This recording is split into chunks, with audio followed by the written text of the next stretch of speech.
kepada musuh itu adalah sesuatu yang sangat licik. Istilahnya musuh di dalam golongannya sendiri. Nah, orang yang seperti itulah orang yang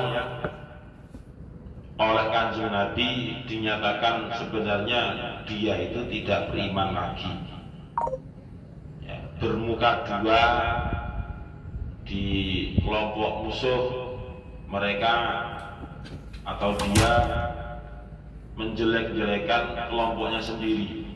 Tapi ketika di hadapan kelompoknya sendiri itu seakan-akan dirinya betul-betul tidak berkhianat, betul-betul amanah, betul-betul bisa dipercaya. Nah, orang yang seperti inilah yang dimaksud dengan orang yang bermuka dua. Di satu sisi juga teman, di satu sisi juga menjadi musuh. Jadi musuh di dalam golongan sendiri itu lebih sulit ditemukan dan diselesaikan dibandingkan dengan musuh yang nyata. Jadi misalnya punya kelompok sendiri, kemudian di dalam kelompoknya ini ada satu atau dua orang yang menjadi penyusup istilahnya. Ketika strateginya itu sudah matang, sudah didiskusikan, ternyata sebelum peperangan dua orang ini ngasih tahu kepada kelompok musuh yang mau berperang dengan kelompoknya sendiri. Ya, strategi yang seperti itu kan tidak gentle. Strategi yang seperti itu tidak gentle.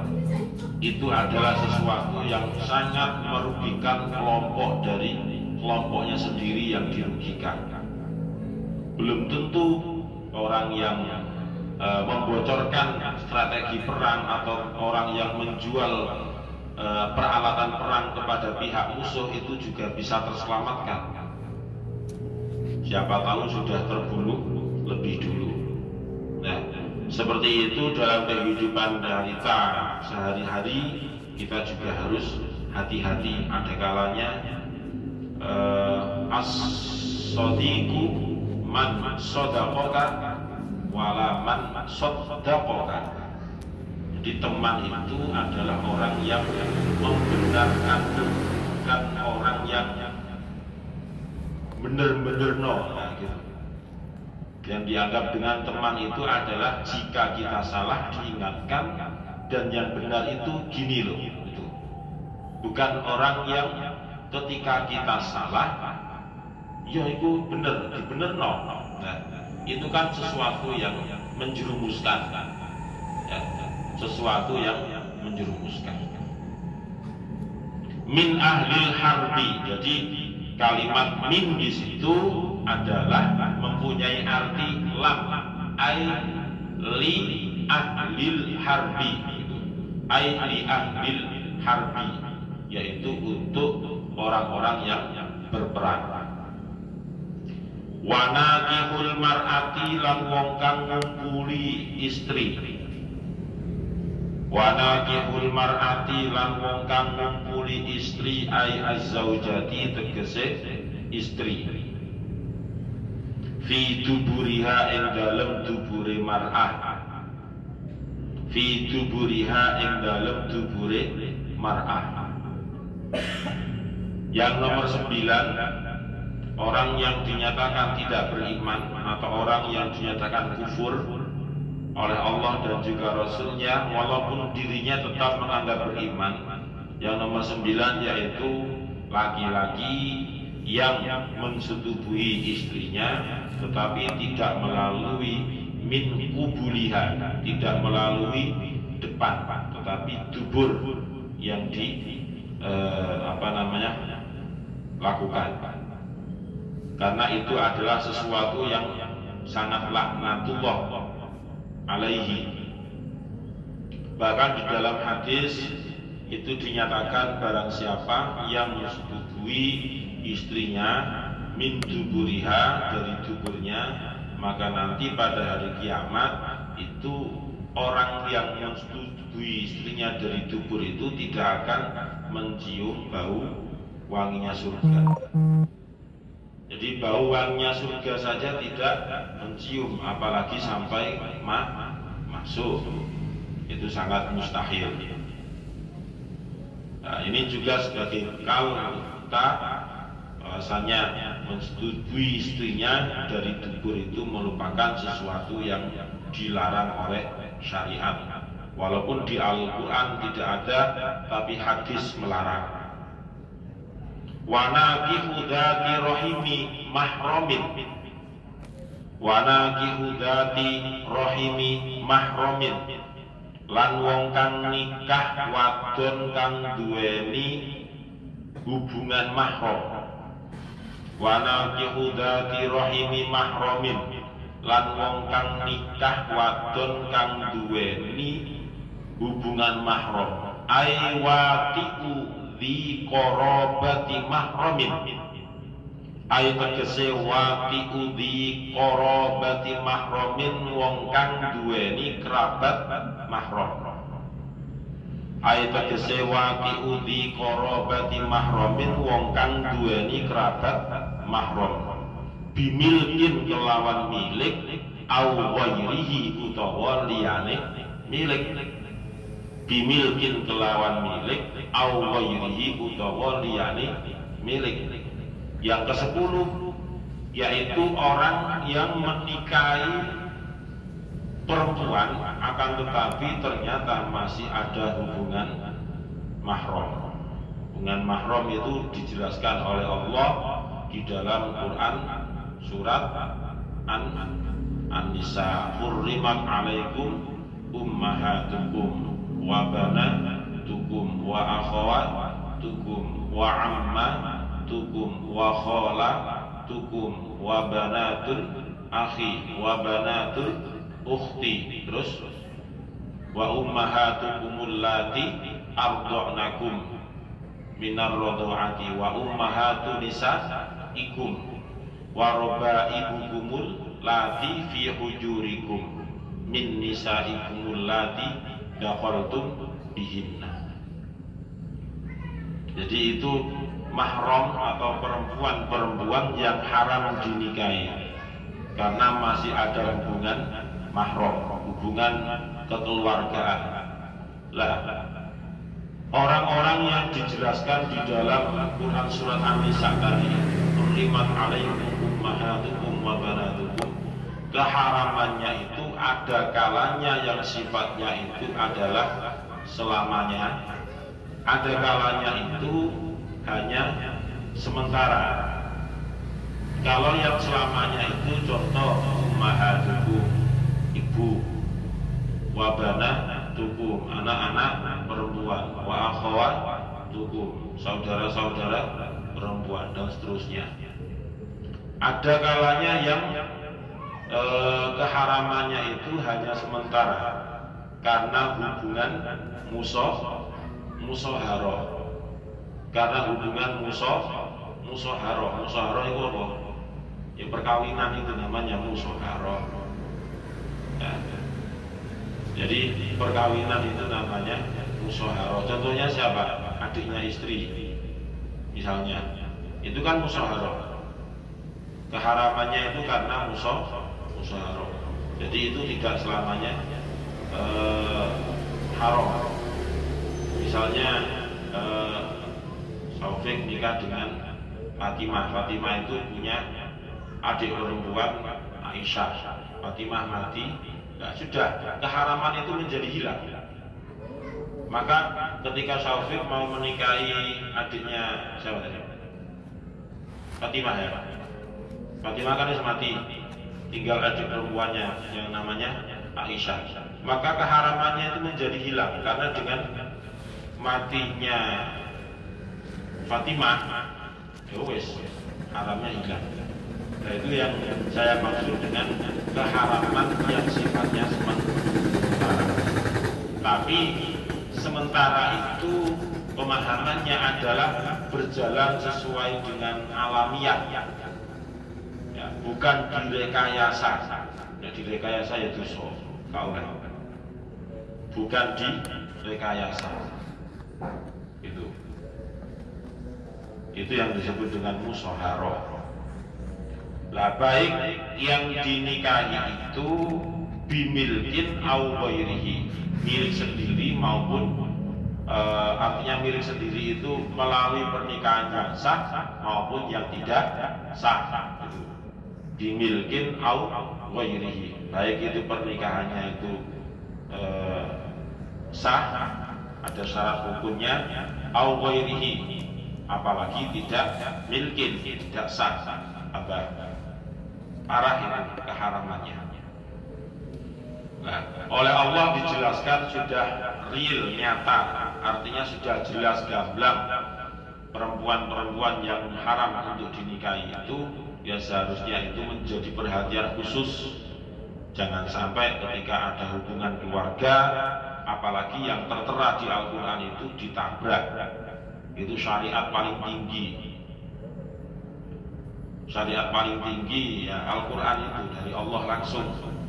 Jangan sampai dilanggar, harus dipatuhi. In alima lamun ngantuk sapa wong.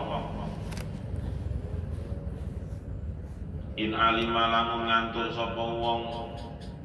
Aidonna tegese ngantuk sapa wong. Hadhil af'ala ing ngarepe pintu. Hadhil af'ala ing ngarepe pintu.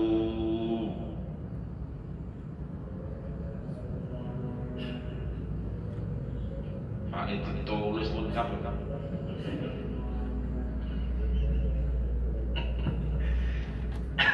Ya nanti sing ngantuk ing wae lho, kaya wong setrum. In alima lamun weruh sapa wong aidonna tegese nyangka sapa wong aidonna tegese nyangka sapa wong hadhil af'ala ing iki pira-pira perbuatan hadhil af'ala ing iki pira-pira perbuatan halalan ing perbuatan halal halalan ing perbuatan halal kafaro mongko kufur sapa wong kafaro mongko kufur sapa wong amma idza taqada amma idza taqada amma idza taqada anapun nalikane meyakini sapa wong amma idza taqada anapun nalikane meyakini sapa wong annaha ing satemene af'al annaha ing satemene hadhil af'al iku haramun haram iku haramun haram fala yakfuru mongko ora kufur sapa wong fala yakfuru mongko ora kufur sapa wong.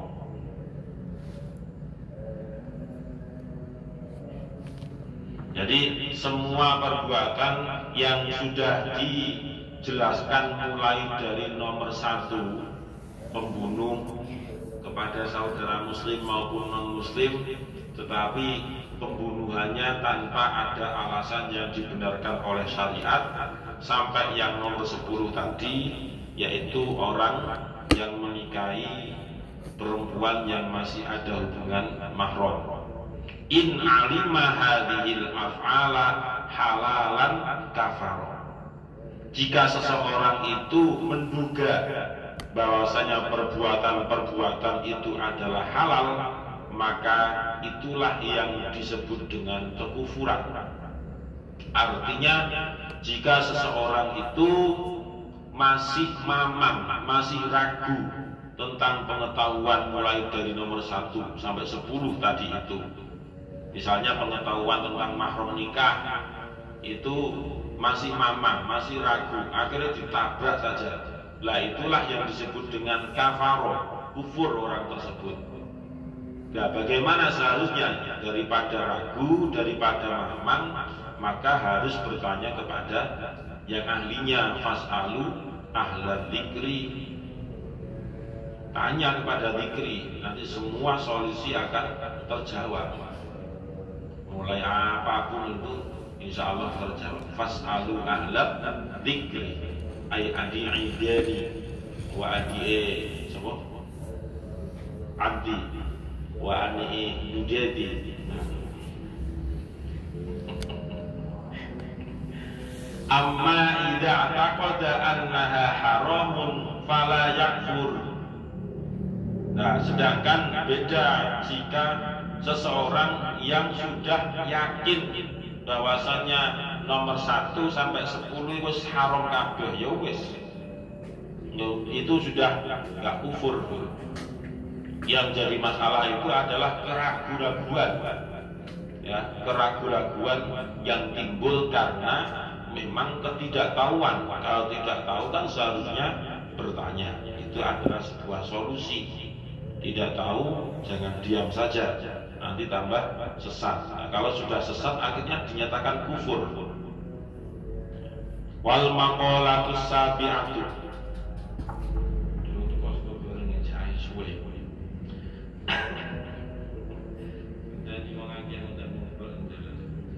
Wal maqalatus sabi'atu utawi maqalah kang nomor 7.